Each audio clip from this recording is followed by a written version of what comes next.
Have you ever wondered why or how the rich actually make high incomes? It's not as difficult as it may seem.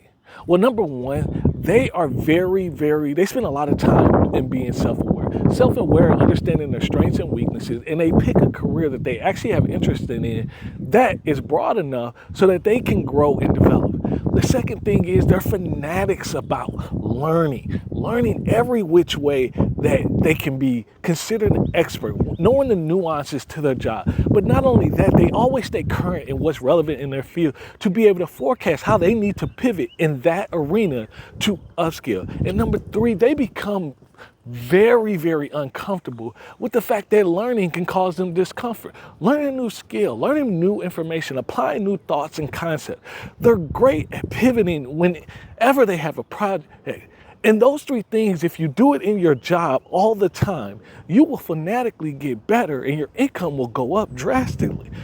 That's how the rich make high incomes. Hi, my name is Jonathan. I want to help you build wealth. Follow me for more.